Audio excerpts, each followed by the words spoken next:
In this video, we are going to talk about some do's and don'ts of IELTS speaking. If you follow these do's and don'ts, I assure you that you will get 8 band score plus. इस video में हम बात करने वाले हैं some dos and don'ts of IELTS speaking के, क्या चीज़ें आपको करनी चाहिए और क्या चीज़ें नहीं करनी चाहिए आपके IELTS स्पीकिंग में। आगे चलने से पहले ये ज़रूर बता दूं कि ये सिर्फ स्पीकिंग IELTS के लिए नहीं है, ये और भी कॉम्पिटिटिव एग्जाम्स में जब आप स्पीकिंग देते हैं तो उसमें भी ये टिप्स बहुत काम आएंगे। सो बने रहिए इस वीडियो के एंड तक। और अगर मेरे चैनल को आपने सब्सक्राइब नहीं किया है तो प्लीज़ सब्सक्राइब करें और बेल आइकन को प्रेस करें ताकि आपको मेरे आगे के वीडियोस की नोटिफिकेशन मिलती रहे। Hello everyone, I am Nayyar and you are watching IELTS Nayyar channel, a key to your bright future. So let's get started. Number 1, don't pass the question. IELTS में आप किसी क्वेश्चन को पास नहीं कर सकते। मतलब अगर एग्जामिनर ने आपको क्वेश्चन दिया है तो अगर आपको समझ नहीं आया तो आप ये नहीं कह सकते पास। तो क्या करना है आपको इस सिचुएशन में? आपको कुछ भी उसमें से मेन कीवर्ड उठा के आपको बोलना शुरू करना है, आपको चुप नहीं रहना है। अब आप वो कैसे करेंगे? फॉर एग्जाम्पल, अगर आपको एक क्वेश्चन दिया गया that how has the communication in this era changed people's thought और पीपल्स मैनरिज्म, तो अगर आपको समझ नहीं आया कि क्या कहना चाह रहे हैं वो, तो आप ऐसा कर सकते हैं कि आपने वर्ड कम्युनिकेशन समझा तो आप कम्युनिकेशन से रिलेटेड आप कुछ भी बोल सकते हैं। इस तरह से आप कर सकते हैं। Number 2, don't repeat the question. इसका क्या मतलब? जैसे फॉर एग्जाम्पल आपको क्वेश्चन दिया गया व्हाट्स योर फेवरेट कलर, आपने आंसर दिया माई फेवरेट कलर इज़, तो आपने क्वेश्चन को रिपीट किया, आपने क्वेश्चन के वर्ड्स को रिपीट किया। Now this sounds like a 5th grade student and we are not going to do that. मतलब आपको ऐसा लगेगा जैसे छोटा बच्चा जवाब दे रहा है, तो आपको कभी भी क्वेश्चन को रिपीट नहीं करना है। Number 3, don't just say sorry और प्लीज़ रिपीट।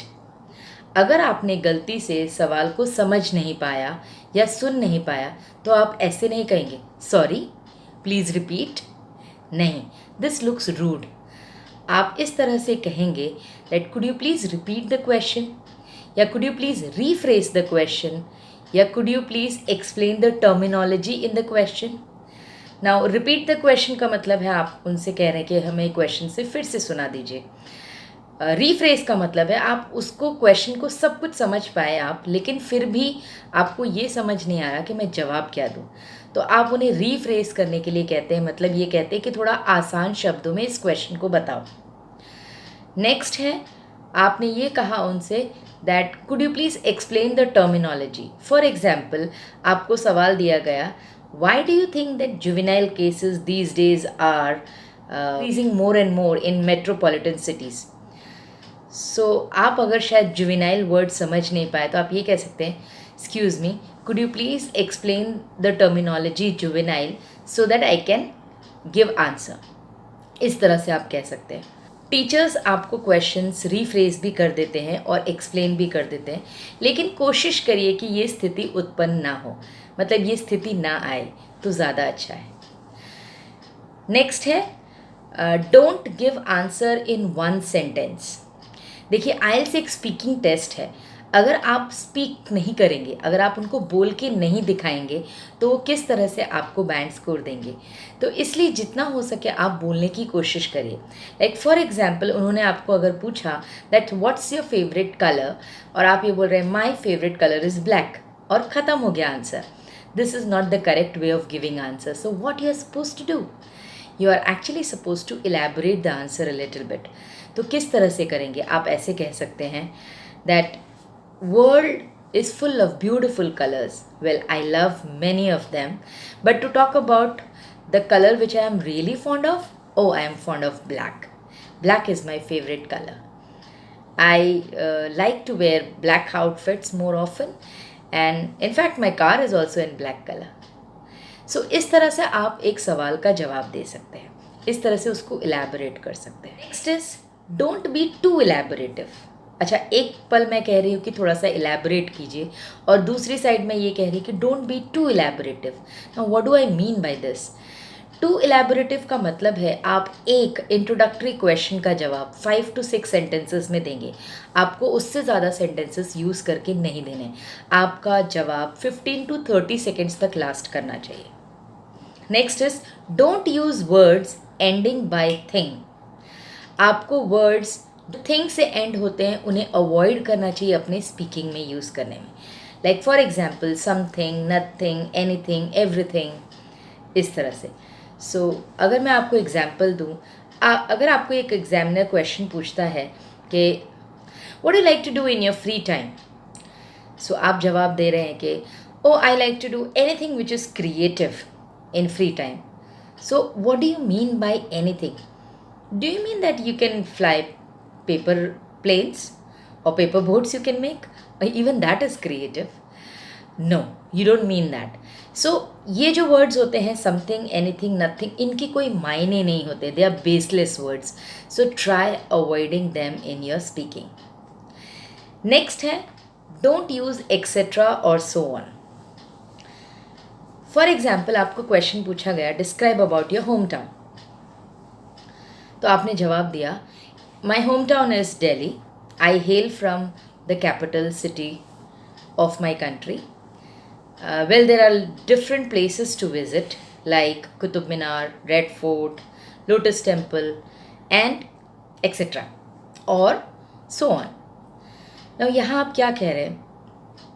यहाँ आप एग्जामिनर को कह रहे हैं कि आगे का आप तुम सोच लो कि क्या क्या चीज़ें होंगी वहाँ पे विज़िट करने के लिए।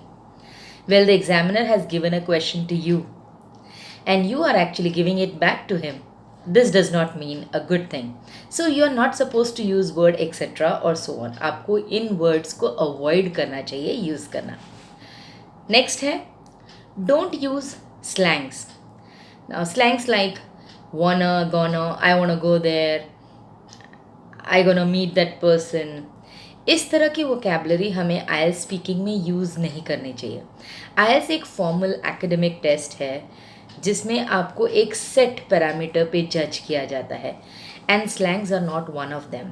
सो you are not suppose to use slangs, ये आपकी बैंड स्कोर को रिड्यूस कर देंगे। So you are not suppose to use wanna, gonna type of words और kids, kiddos, this kind of words you should avoid. Next है don't rectify your grammatical errors. कई बार क्या होता है आईएलटीएस स्पीकिंग में आप बोलते बोलते स्लिप ऑफ द टंग कुछ गलत बोल देते हैं। जैसे आपने कहा that she have a black car and you know that she के आगे हैव नहीं लगता है, हैज़ लगता है, तो आपने ये कहा no no she has a black car.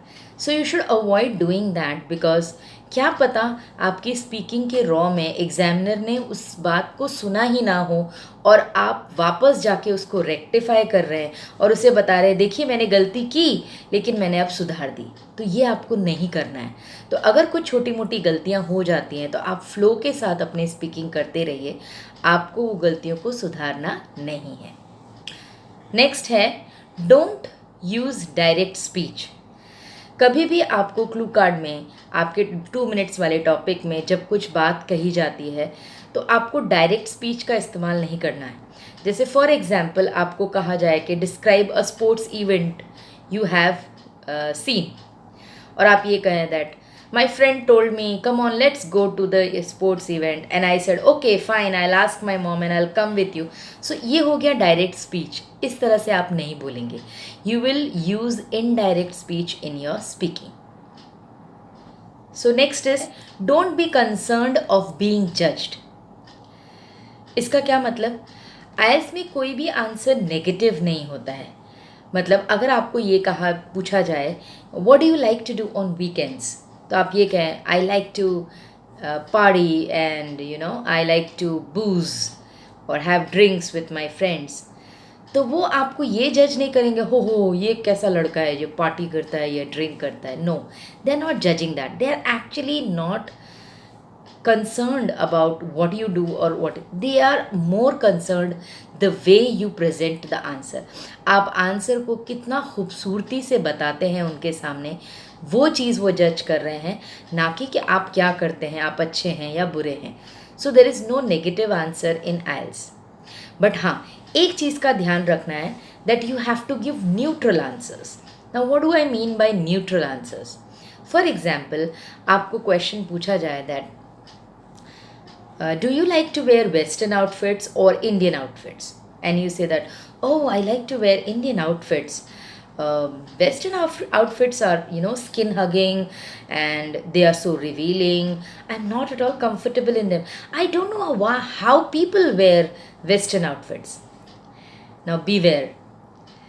आपको नहीं पता, शायद एग्जामिनर को वेस्टर्न आउटफिट्स अच्छे लगते हो, और आपने क्या किया, आपने एग्जामिनर को इनडायरेक्टली ऑफेंड किया. तो ये नहीं करेंगे आप. So you are not going to give this kind of answers. आप बैलेंस्ड आंसर दे सकते हैं. आप ये कह सकते हैं that no doubt all types of outfits are really very good, but when it comes to my liking, I like Indian outfits because I think that Indian outfit suits me, suits my body type, and I look more glamorous, subtle, or smart in Indian outfits. I can carry them well. I'm more comfortable in that. So I like Indian outfits. इस तरह का answer आप बोल सकते हैं. Next है, don't use fillers too often. Fillers क्या होते हैं? कई बार जब हम स्पीकिंग करते हैं या किसी से भी बात करते हैं तो हम कुछ वर्ड्स कुछ टाइम लेते हैं सोचने के लिए, तो हम कहते हैं एंड सो इस तरह के वर्ड्स हम बहुत ज़्यादा कई बार यूज़ करते हैं अपने कॉन्वर्सेशन में. कई बार हम कुछ वर्ड्स को रिपीट भी करते हैं. Like I went there and like and she told me like. So ये repeating word like again, this doesn't sound good to ears. आपकी फ्लुएंसी इंटरप्ट हो जाती है.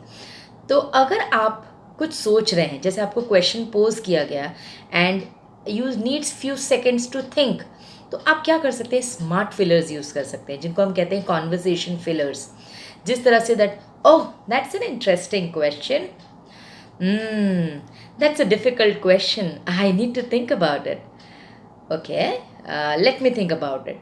सो इस तरह के वर्ड्स आप यूज़ कर सकते हैं ताकि आपका फ्लो मिस ना हो और आप स्मार्टली थोड़ा सा टाइम बाय कर सकें थोड़ा आंसर सोचने के लिए. So these kind of things will really help you and will not break your fluency.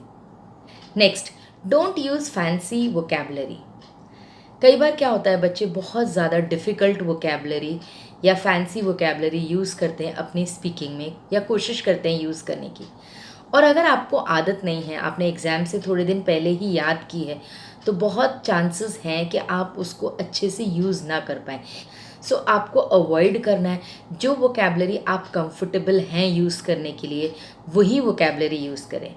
मैं ये मानती हूँ कि अगर आप कॉन्टेक्चुअल वोकैबलरी, जिस कॉन्टेक्स्ट में आप बात कर रहे हैं, अगर आप वही वोकैबलरी यूज़ करते हैं तो आपको बैंड स्कोर अच्छे होते हैं, ना कि कुछ शब्द रटे रटाए लर्न करके और आप बार बार आंसर्स में वही यूज़ करें. उसे आपको अवॉइड करना चाहिए. नेक्स्ट है, don't write on your task card. आपको टास्क कार्ड दिया जाता है जिस पे आपको लिखना नहीं है. आपको एक चिट और पेंसिल दी जाती है जिस पे आप अपने पॉइंटर्स बना सकते हैं. टास्क कार्ड या क्वेश्चन या क्यू कार्ड जो आपको दिया जाता है, उस पे आपको नहीं लिखना है. Last but not the least, don't memorise your answers. आपको अपने स्पीकिंग के आंसर्स रटने नहीं हैं, क्रैम नहीं करने हैं, मेमोराइज नहीं करने हैं. ये नामुमकिन है क्योंकि बहुत से बच्चे ऐसा ही करते हैं कि वो मेमोराइज़ करते हैं. पर मैं उनसे ये कहूँगी, आप मेमोराइज़ करिए, लेकिन आप इस तरह से प्रेजेंट करिए जैसे आपने मेमोराइज़ नहीं किए. इसके लिए भी कुछ हिंट्स हैं, टिप्स हैं कि आप कैसे शो कर सकते हैं कि आपने आंसर्स को मेमोराइज़ नहीं किया है. पर उसके लिए मैं एक अलग से वीडियो बनाऊँगी. अगर आप चाहते हैं इस चीज़ को और ज़्यादा समझना, तो आप मुझे नीचे कमेंट करके ज़रूर पूछें. चलिए अब बात करते हैं कुछ डूज़ की. डोंट्स हमने देख लिए, वो काफ़ी ज़्यादा थे, लेकिन डूज़ थोड़े से कम हैं. अगर हम डोंट्स फॉलो करेंगे तो हमारे डूज़ ऑटोमेटिकली ठीक हो जाएंगे. First, listen to the question properly. Question को ध्यान से सुनना है जब भी एग्जामिनर आपसे कहते हैं. Second, speak what is asked. जो आपको पूछा जाता है आप उसी का जवाब दीजिए. जैसे फॉर एग्जाम्पल आपको ये कहा जाए, वेयर आर यू फ्रॉम, तो आप यहाँ पे अपने सोसाइटी का या स्ट्रीट का नाम नहीं बताएंगे, आप ये बताएंगे कि आप कौन सी सिटी में से आते हैं। Next, use variety of vocabulary. कोशिश करें कि आप वैरायटी ऑफ वोकैब यूज़ करें। मैं ये कहूँगी कि कॉन्टेक्सचुअल वोकैब यूज़ करें, जहाँ जिस वर्ड की ज़रूरत है उसको इस्तेमाल करें। ये मैं आपको एक एग्जाम्पल दे के समझाती हूँ। आइल्स में ये क्वेश्चन पूछा जाता है, talk about your favourite restaurant. बहुत बार बच्चे इस तरह से कहते हैं, my favourite restaurant is Chhappan भोग, the food is very good, the environment is very good, the service is very good, I like this restaurant very much, I go with my friends and family. Well, ठीक है, लेकिन यहाँ पे आपने note किया कि आप बार बार हर चीज़ को गुड गुड गुड कह रहे हैं। Well, मैं अपने क्लासेस में अपने स्टूडेंट्स को ये कहती हूँ कि good is band here in the class. Why? Because we often repeat this word. हम ये वर्ड को बहुत बार रिपीट करते हैं, जाने अनजाने में हम हर चीज़ के आगे गुड लगा देते हैं। तो how we can replace good? आप ये कह सकते हैं that I go to this restaurant which is Chhappan Bhog on so and so street. Well, I love food there. The food is delicious. It's mouth-watering. And if I talk about ambience, it is so soothing and calm. And the service is really very quick or prompt. अब यहाँ पे आपने good के synonyms use किए related to the word which we know. So इस तरह से आप अपने आंसर्स को खूबसूरत बनाइए और variety of vocabulary यूज़ करिए. Next point is try and use variety of vocab for yes and no question. IELTS में कई बार आपको short ended questions पूछे जाते हैं. Short ended questions मतलब जो सवालों के जवाब आपको yes या no में देने होते हैं. जैसे do you like music? Do you visit park often? इस तरह से. तो इसके जवाब हम या yes या no में देते हैं. तो कई बार आप yes बोलते हैं तो बहुत बार yes रिपीट हो जाता है आपके पूरे इंटरव्यू में. तो आपको कोशिश करनी है कि आप yes के सब्सटीट्यूट्स यूज़ करें. जैसे certainly I visit park, definitely I go to club every day, something like that. So certainly, definitely, positively, इस तरह के वर्ड्स आप यूज़ कर सकते हैं yes के बदले. Next point is exaggerate a little bit in Q card. Q card आपको एक टॉपिक दिया जाता है जिसमें आपको 2-2.5 मिनट तक बोलना होता है. वहाँ पे मैं आपको सजेस्ट करूँगी कि थोड़ा सा एलैबोरेट कीजिए.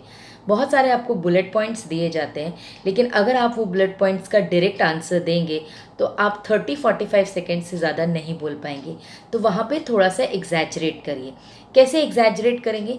फॉर एग्जाम्पल, अगर आपको ये टॉपिक दिया जाए that describe your visit to a zoo, तो डायरेक्टली आंसर पे जंप मत करिए that I visited zoo last summer and this.